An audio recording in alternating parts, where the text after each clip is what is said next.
오늘 주신 하나님의 말씀은 구약성경 출애굽기 15장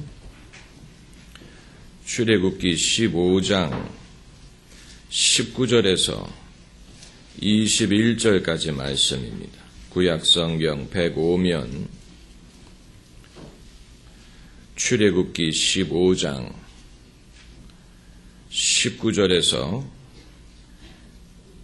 21절까지 출애굽기 15장 19절에서 21절까지 방송실 이 볼륨 사인을 보세요. 15장 19절에서 21절까지 19절에서 21절까지 함께 읽겠습니다. 바로의 말과 병거와 마병이 함께 바다로 들어가매 여호와께서 바닷물로 그들 위에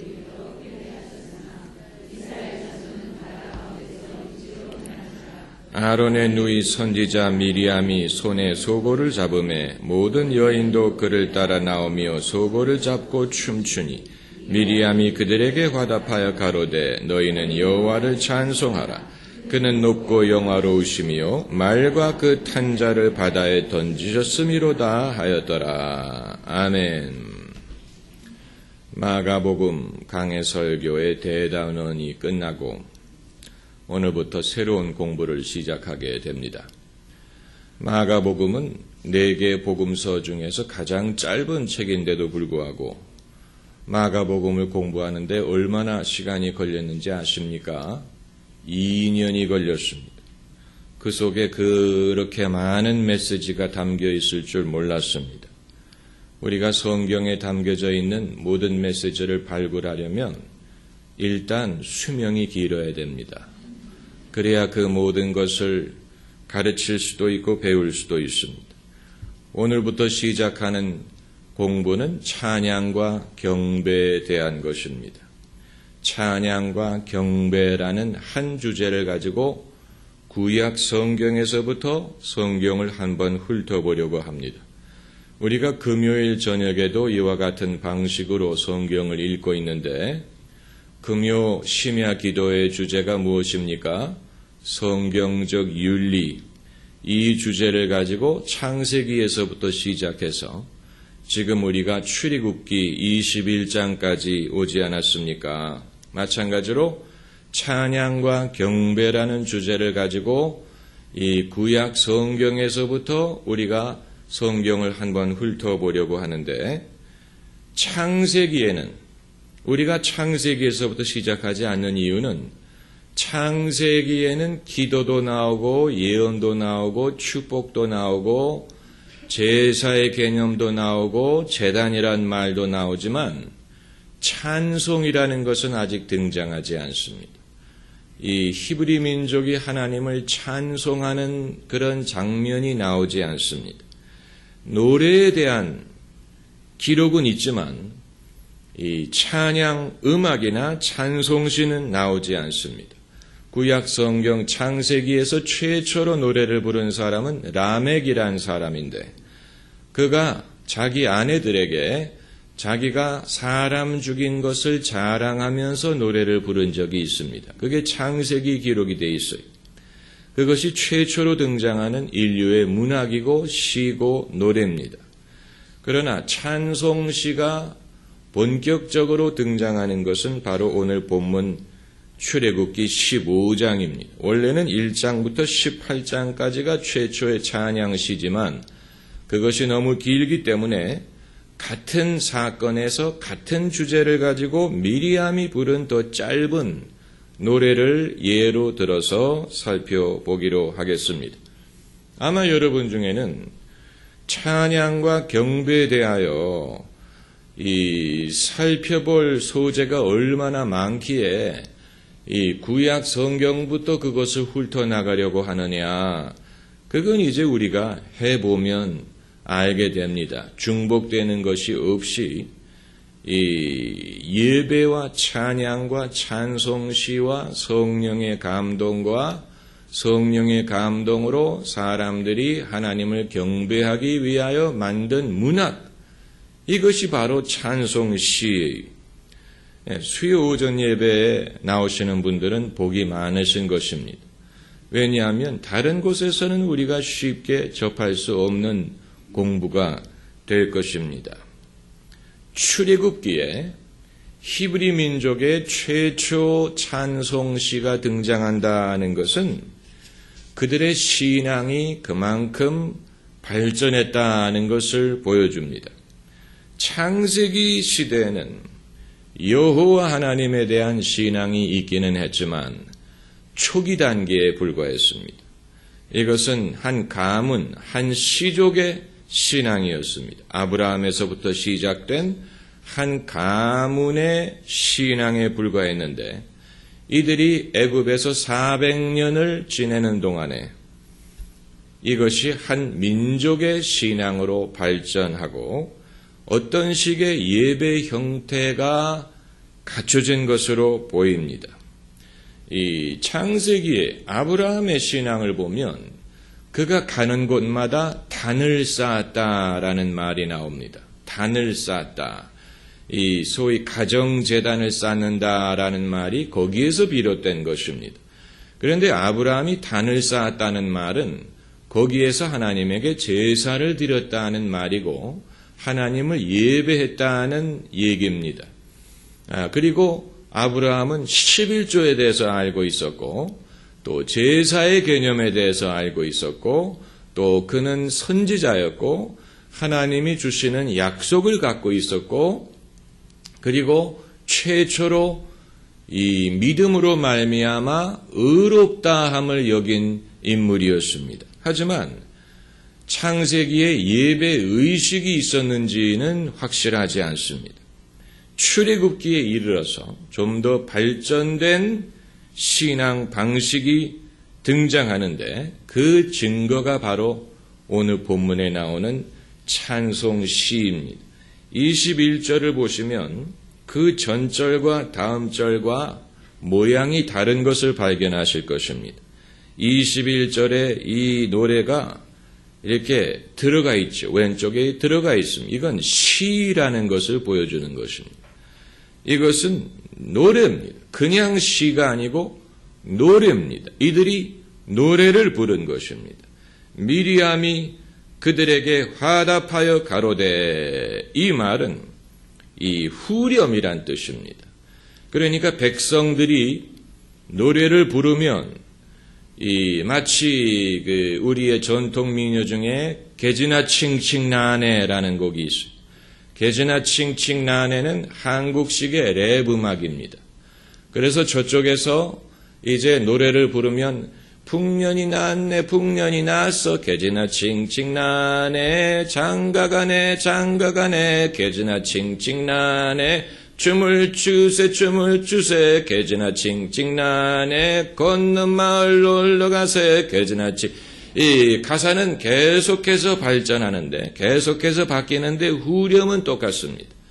이런 식의 음악이 옛날부터 있었던 것으로 보이고 오늘 본문에도 이 20절에 아론의 누이 선지자 미리암이 손에 소고를 잡으며 모든 여인도 그를 따라 나오며 소고를 잡고 춤추니 미리암이 그들에게 화답하여 가로되 이 회중이 노래를 불렀을 때 미리암이 이 화답하는 방식으로 후렴을 부른 것이 바로 너희는 여호와를 찬송하라 그는 높고 영화로우시며 말과 그 탄자를 바다에 던지셨음이로다. 이런 식으로 소고를 치면서 춤을 추면서 노래를 불렀다는 것입니다. 이것이 성경에 기록된 최초의 찬양 음악입니다. 여기에 이 찬송시가 어떤 성격을 갖고 있는지 분명히 나타나는 면이 있습니다. 첫 번째는 미리암이 선지자였다는 사실을 주목해야 됩니다. 선지자 미리암이 애초부터 찬송은 선지자적인 요소가 강했습니다. 그 말은 성령의 감동을 받아서 노래를 불렀다는 것입니다. 성령의 감동을 받아서 사람이 예언을 하는 것처럼 최초의 찬양 음악도 성령의 감동을 받아서 즉흥적인 요소에서 찬양이 시작되었다는 것을 보여주는 것입니다. 가사만 성령으로 말미암은 것이 아니고 멜로디 라인도 성령으로 말미암은 것이었습니다. 이것은 대단한 것입니다. 누가 미리 작사와 작곡을 한 것이 아니고 선지자가 성령의 감동을 받아서 미리 생각한 것이 아닌 그 자리에서 성령이 부르게 하시는 가사대로 부르게 하시는 멜로디를 따라서 불렀다는 것입니다. 그렇기 때문에 여기에서 선지자 미리암이 노래를 불렀다라는 사실을 부각시키고 있는 것입니다. 여러분, 사람이 성령을 받으면 어떤 현상이 나타나느냐? 이건 성령을 아직 경험하지 못한 사람들이 늘 궁금하게 생각하는 것인데 신비하게 생각할 필요 없습니다. 사람이 성령의 감동을 받으면 제일 먼저 나타나는 현상 중에 하나가 기쁨이고 그 기쁨이 노래로 나타납니다. 사람은 기쁘면 노래를 부릅니다. 이것은 영으로 부르는 노래입니다. 우리가 영으로 노래를 부른다고 했을 때 그 가사가 반드시 방언이어야 되는 게 아니고 자기가 평소에 잘 아는 언어로 부르는 것이되 다만 즉흥적인 면이 있습니다. 이것이 성령의 감동으로 부르는 노래의 특징입니다.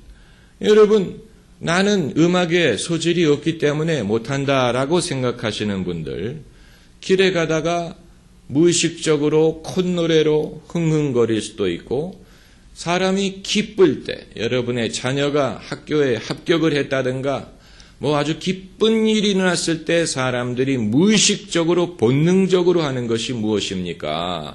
노래를 부르는 것이고 춤을 추는 것입니다. 네, 죽었던 줄로 알았던 아들이 살아 돌아왔을 때 그 아버지 집에 풍류와 춤추는 소리가 들렸다라고 했습니다. 사람은 기쁘면 춤을 춥니다. 덩실덩실 춤을 춥니다. 그런데 이 춤이라는 것이 세속적인 것으로, 육감적인 것으로 발달했기 때문에 성도들이 그것을 부정적으로 보는 것이지. 그러나 최초의 찬송시가 기록되어 있는 성경 구절에서 선지자 미리암과 히브리 여인들이 하나님의 구원의 행위를 목격한 다음에 그들이 소고를 치면서 춤을 추면서 노래를 불렀다라고 했습니다. 상상이 되십니까? 지금으로부터 한 3,500년 전에 먼 이 홍해 바닷가에 히브리 민족이 춤을 추면서 소고를 치면서 하나님을 예배했다는 사실이에요.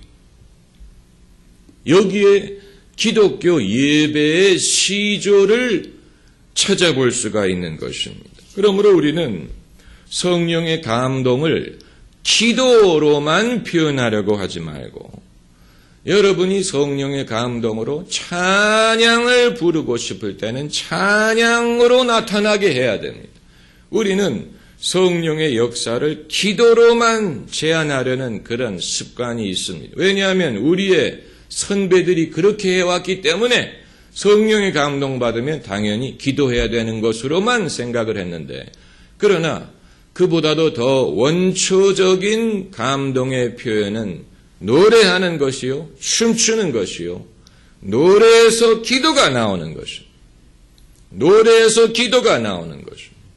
그래서 여기에 기록된 이 찬송시가 그들이 불렀던 찬양곡의 가사입니다. 너희는 여호와를 찬송하라. 그는 높고 영화로우시며 말과 그 탄자를 바다에 던지셨음이로다. 그런데 두 번째로 미리암이 그냥 노래를 부른 게 아니고 무엇을 치면서 노래를 불렀다고 했습니까? 소고. 소고는 지금의 탬보린과 같습니다. 작은 북이라는 얘기인데, 그러니까 큰 북은 바닥에 놓고 치는 것이지만 작은 복은 사람이 손으로 칠 수 있을 정도로 작습니다.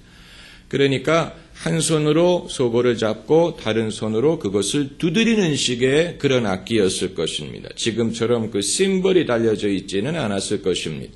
그냥 가죽을 나무에다가 둥그렇게 입혀가지고 손으로 그것을 두드리면서 소리를 냈다는 얘기인데, 이것이 성경에 최초로 등장하는 예배용 악기예요. 다윗이 수금으로 하나님을 예배했다고 하기 이전에, 수금이라는 악기가 등장하기 이전에 히브리 민족은 소고라는 타악기를 사용했습니다. 타악기.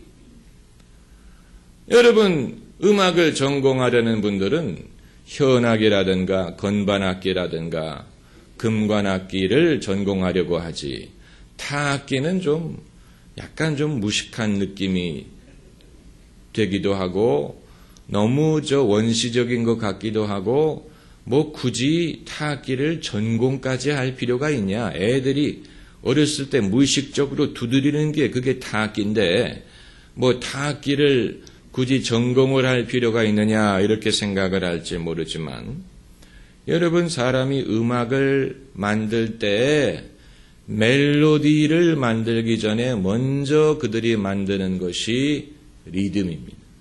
리듬.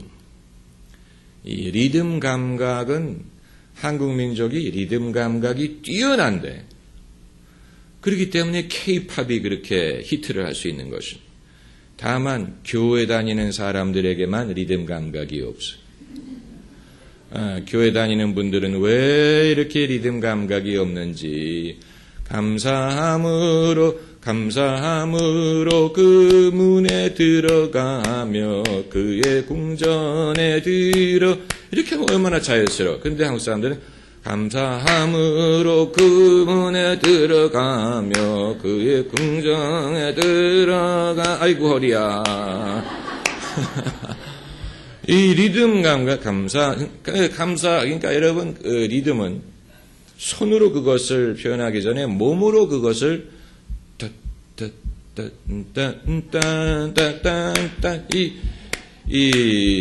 그 밴드가 연습할 때 제일 먼저 제일 먼저 시작하는 것이, 깔아주는 것이 드럼과 베이스입니다. 드럼과 베이스가 먼저 리듬, 템포를 깔아주고, 그리고 그 다음에 다른 악기들이 그것을 가지고 그 곡을 만들어 나갑니다. 솔로 악기를 연주할 때도 그냥 무턱대고 악보 보고 치는 게 아니고, 이 곡의 템포가 어떻고 이게 어떤 속도로 나가야 되느냐를 알고 몸이 어느 정도 그 감각을 알아가지고 그것을 쳐야 그것이 제대로 연주하는 것이 됩니다. 그렇기 때문에 이들이 이 홍해 강가에 무슨 파이프 오르간이 있었겠습니까? 피아노가 있었겠습니까? 굉장히 원시적인 소고라는 악기가 있었는데 이것으로 그들에게는 충분했어요. 소고라는 악기는 타악기입니다. 타악기를 두드리면서 이들이 춤을 추면서 하나님을 찬양했다는 사실. 왜 소고를 쳤느냐? 왜냐하면 이들이 거기에서 만들 수 있는 거의 유일한 악기가 소고밖에 없었기 때문입니다. 이후에 다른 악기들이 등장하게 될 것입니다. 악기는 어디까지나 소리를 내기 위한 도구에 불과합니다. 그렇기 때문에 기독교인들은 그 악기가 어디서 쓰는 악기냐, 어떤 음악을 연주했던 악기냐를 따지기 이전에 악기는 어디까지나 소리를 내기 위한 도구에 불과하기 때문에 어떤 악기든 하나님을 경배하기 위하여 사용하는 악기는 다 거룩한 악기가 되는 것입니다.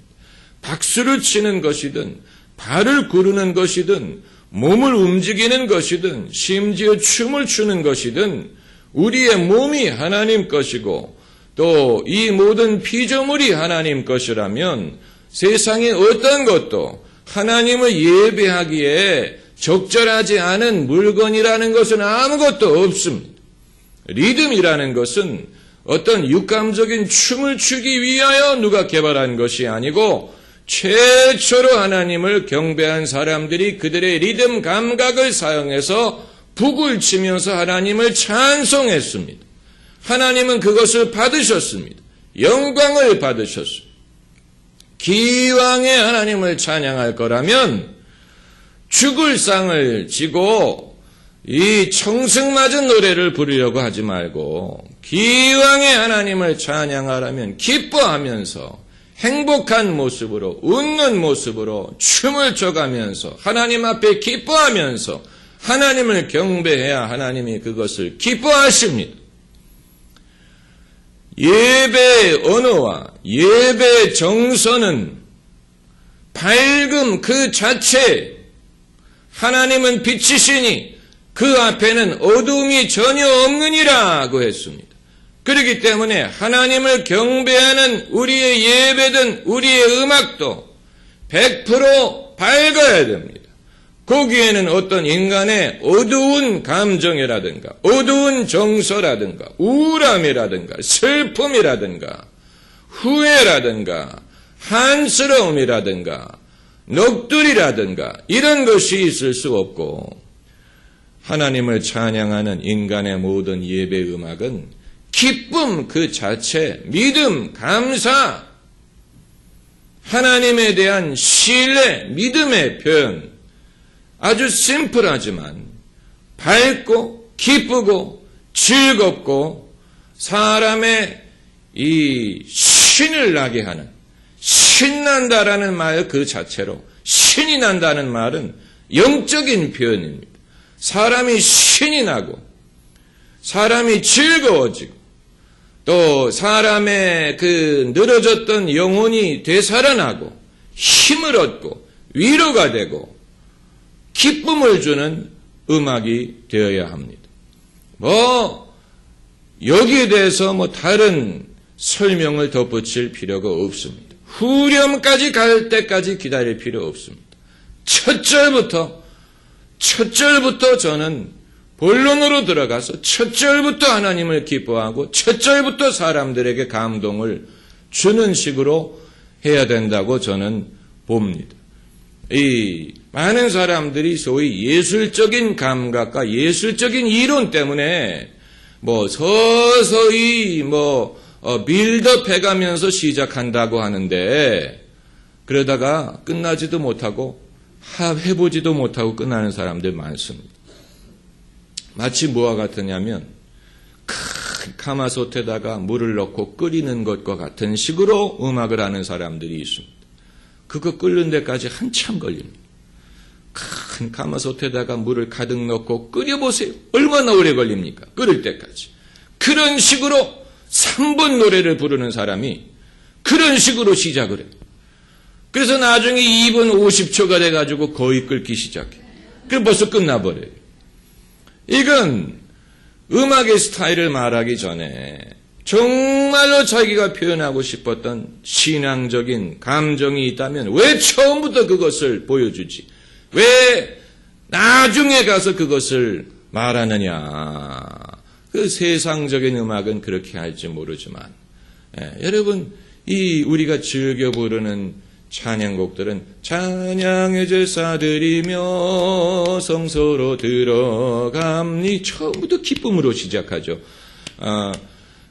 이날은 주의 지식 감사함으로 그 문에 들어가며, 이 찬양 음악은 무슨 서론을 거쳐서 본론에 들어가서 무슨 클라이맥스가 있고 이런 것을 따질 필요가 없이 처음부터 본론으로 들어가는 것이 좋습니다. 제가 이것을 말씀드리는 이유는 여기에 대한 영적인 관점에서의 신앙을 음악으로 표현하는 것에 대해서 의외로 무지한 사람들이 많이 있기 때문에 그렇습니다. 의외로 무지한 사람들이 많습니다. 그래서 처음에는 전부 다 점잖게 시작을 하려고 하고 얌전하게 하려고 하고 감정을 최소한 줄이려고 하고 그러다가 나중에 잠깐 반짝 이렇게 하고 끝나려고 하는 그런 경우가 많이 있는데 여러분 만약에 이들이 그렇게 하려고 했다면 소고를 치지도 않았을 것이고 춤을 추지도 못했을 것입니다. 어떻게 춤을 춥니까? 처음부터 춤을 추기 위해서는 처음부터 기뻐했다는 얘기입니다. 20절에 아론의 누이 선지자 미리암이 손에 소고를 잡음에 모든 여인도 그를 따라 나오며 소고를 잡고 춤추니 그러니까 여기에도 찬양 인도자의 역할이 필요합니다. 아론의 누이 선지자 미리암이 먼저 소고를 치고 나오니까 다른 여자들도 찬양하면서 춤을 추면서 나왔다. 그리고 가사 내용을 봐도 너희는 여호와를 찬송하라. 명령으로 시작하고 있죠. 그러니까 사람들이 처음부터 하나님을 찬양하고자 하는 마음이 있는 것은 아닙니다. 처음부터 사람이 기뻐서 덩실덩실 춤을 추는 게 아니고 처음에는 믿음으로 시작하는 것입니다.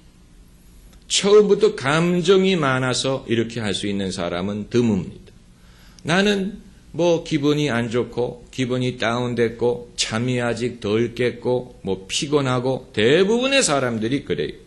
대부분의 사람들이 몸은 교회에 와 있지만 기분은 다운돼 있고 일상의 일을 생각하고 지난 저녁에 부부싸움한 거 생각하고 이런 염려 저런 염려가 있기 때문에 기분이 다운돼 있는 상황에서 만약에 그들의 감정에 충실한 노래를 부른다면 찬송가를 부르지 않을 것입니다. 가요를 부를 것입니다. 가요를 부를 것입니다. 그런 사람들에게 어떻게 기뻐하고 찬송을 부를 수 있느냐? 이것은 자기 자신에게 명령해야 됩니다. 믿음으로. 내 영혼아, 내 속에 있는 것들아, 다 감사하라, 다 기뻐하라, 다 찬양하라. 그래서 미리암도 회중에게 말하지 않습니다. 너희는 여호와를 찬송하라. 이 모세가 처음에 불렀던 곡도 비슷한 가사인데 약간의 차이가 있습니다. 15장 1절을 보면은 내가 여호와를 찬송하리니 이것은 나의 의지를 표해주는 말입니다. 이 둘 다 아주 유효한 아주 중요한 말입니다. 미리암의 말은 너희는 여호와를 찬송하라 하면서 권면하는 말이었다면 모세의 가사는 나는 여호와를 찬송하리니 나의 의지 내가 하나님을 찬송하고 예배하리라는 의지의 표명이에요. 둘 다 필요합니다. 많은 사람들은 누군가가 나를 도와줄 때까지 기다립니다. 누군가가 나의 흥이 나게 해줄 때까지 기다립니다. 누군가가 나를 건져줄 때까지 기다립니다. 그러나 어떤 경우에는 아무도 여러분을 건져주지 못하기 때문에 여러분이 스스로를 건져야 됩니다. 믿음으로 나는 내가 여호와를 찬송하리니 한번 따라 내가 여호와를 찬송하리니 이게 믿음의 의지의 표현이에요. 내가 여호와를 찬송하리니 그는 높고 영화로우시며 말과 그 탄자를 바다에 던지셨음이로다. 우리가 찬양할 때 무엇을 찬양하느냐? 하나님을 찬양하고 하나님이 하신 일을 찬양합니다. 아주 중요한 것입니다. 그러므로 찬양과 경배는 하나님이 하신 일의 결과요, 거기에 대한 우리의 응답입니다. 하나님이 하신 일이 없다면 우리도 찬송할 일이 없습니다. 이 사람들이 홍해 바닷가에서 하나님을 경배할 수 있었던 이유는 하나님이 홍해를 열어서 그들을 구원하셨기 때문입니다. 하나님의 놀라운 구원의 역사를 이들이 경험했기 때문에 거기에서 하나님을 찬양하면서 그는 높고 영화로우시며 말과 그 탄자를 바다에 던지셨음이로다. 그러므로 우리가 하나님을 예배하고 경배한다는 말은 하나님이 그 이전에 우리를 위하여 큰 구원을 베푸셨다는 것을 전제하는 것입니다. 하나님이 우리를 위해서 큰 구원을 베풀어 주셨기 때문에 우리가 그것을 기억하고 그것을 찬송하는 것입니다. 믿음이 없는 사람은 그러므로 찬양을 부르지를 못합니다. 믿음이 없는 사람은 찬양하지 않습니다. 찬양을 한다는 말은 믿음이 있다는 말이에요. 왜 누구는 찬양을 하지 않느냐? 하나님이 자신을 구원했다는 믿음이 없기 때문에 그렇습니다. 그렇기 때문에 하나님을 경배할 마음이 생기지 않는 것입니다. 그러나 믿음이 있는 사람은 경배하고자 하는 마음이 생깁니다. 여러분, 찬양과 경배는 80년대에 이르러서 대한민국의 교회가 발견하게 된 것인데, 그때 와서 찬양과 경배가 처음 만들어진 것은 아니고 옛날부터 있었던 것입니다. 찬양과 경배는 옛날부터 있었던 것입니다. 오늘 이 본문을 보면 마치 무슨 오순절 교회의 찬양 예배 실황을 보는 것처럼 춤을 추면서, 장로교에서 춤추는 거 보셨어요? 네, 장로교에서는 일어나는 것도 힘들어합니다. 앉아서 불러야 됩니다. 서서 부르면 안 됩니다. 피곤한데, 인도하는 사람은 당연히 서서 해야 되지만 설교하는 사람은 서서 해. 듣는 사람은 앉아서 합니다. 한번 반대로 했으면 좋겠어요. 설교하는 사람은 앉아서 하고 듣는 사람은 서서 하고, 언제서부턴가 왜 회중은 앉아서 듣고 설교하는 사람은 서서 찬양 인도도 서서 하고 그러는지 도저히 알 수가 없습니다만은, 그러나 오늘 본문을 보면 마치 이것이 무슨 오순절 교회의 예배 실황을 보는 것과 같은 그런 느낌을 줍니다. 예? 탬버린을 치면서 춤을 추면서 회중이 화답을 하면서 노래를 부르는데, 여러분, 히브리 민족은 이와 같은 찬양 음악으로 그들의 신앙생활을 시작했어요. 이것이 기독교의 전통입니다. 기독교의 전통입니다. 이슬람에는 예배 음악이라는 것이 존재하지 않습니다. 그들은 예배 중에 찬송가 부르지 않습니다. 그들은 음악을 사용하지 않습니다. 그러나 기독교인들은 처음부터 찬송을 불렀어요. 심지어 이 로마 제국에 의해서 순교당하는 사람들도 순교장에 나아가면서 찬송을 불렀다고 했습니다. 예수님도 마지막 만찬을 나누시고 겟세마네 동산으로 가시기 전에 찬송을 부르고 그리고 가셨다라고 했습니다. 찬송. 하나님의 백성은 찬송을 부르는 사람들이. 우리가 이 찬양과 경배 그 기도 시간에, 기도의 시간에 아마 여러분은 왜 기도하러 왔는데 찬양을 저렇게 부르냐 이렇게 생각을 하실지 모르지만, 우리는 우리의 신앙을 기도로만 표현하는 것에 익숙할 뿐 하나님을 찬양하는 것에 대해서는 불필요하게 생각하고 시간 소비라고 생각하는 경우가 많아요. 그건 분위기를 띄우기 위해서 하는 거 아니냐. 분위기를 잡은 다음에는 본론으로 들어가서 기도를 해야 되지 않느냐. 그러나 여러분, 본론이 사람이 하나님의 임재 앞에 가까이 다가가면 기도할 것 같습니까? 아니에요. 하나님을 사랑하고 하나님을 예배합니다. 하나님의 거룩한 임재 앞에 가까이 다가갈수록 사람들이 자기 얘기할 것 같습니까? 아닙니다. 하나님의 임재 앞에 두려워해서 쥐죽은 듯이 조용하고 하나님의 임재를 느낄 것입니다.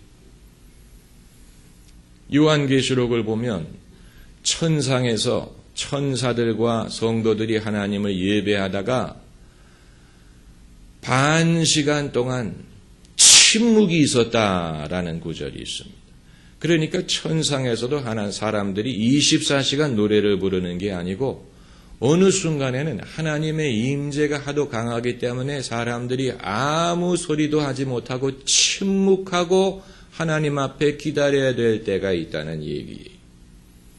우리가 하나님의 임재에 가까이 갈수록 우리의 말수가 줄어듭니다.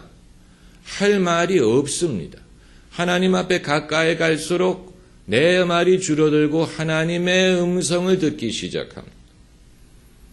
이 영성에 대해서 우리는 다시 배워야 될 필요가 있어요. 지금까지 배워왔던 것 중에 잘못된 것들이 너무 많아요. 성경적인 영성, 성경적인 예배, 성경적인 기도. 이 사무엘이 하나님의 음성을 들은 다음에 사무엘이 하나님에게 말을 했습니까? 아니에요. 하나님께서 사무엘에게 말씀을 하셨어요. 사무엘은 오직 주여 말씀하옵소서 주의 종이 듣겠나이다 하고 들었을 뿐이고 하나님이 사무엘에게 말씀하셨어요. 그것이 옳은 것입니다. 우리도 우리의 할 말, 하나님에게 나의 할 말만을 하고 끝내려고 하지 말고 하나님 앞에 가까이 갈수록 우리의 할 말은 줄어든 무슨 말을 할 것, 무슨 말을 하고 싶으세요? 여러분 하나님을 뵐 수 있다면 무슨 말을 하고 싶으세요? 무슨 용건이 있습니까? 사람이 무슨 용건이 있습니까? 아마 사람들은 하나님을 앞에서 뵐 수 있다면 아마 항의할 겁니다. 왜 나를 만들었느냐? 왜 나 같은 사람을 이 세상에 살게 해서 괴롭게 하느냐? 왜 나에게 고통을 줬느냐? 뭐 이런 식으로 하나님에게 항의하려고 할지 모르겠어요. 그건 하나님을 모르기 때문에 그러는 것입니다. 하나님을 알수록 우리는 더 이상 할 말이 없어요. 입이 10개라도 할 말이 없고 다만 할 말이 있다면 나를 불쌍히 여겨달라. 나는 죄인이로소이다. 또 주의 얼굴을 나에게 거두지 말아달라. 나를 멀리하지 말아달라. 나를 도와달라. 그리고 이제 하나님의 이 뜻을 이제 알기를 원합니다. 이런 믿음의 고백밖에는 우리가 할 말이 없을 것입니다. 기도하십시다.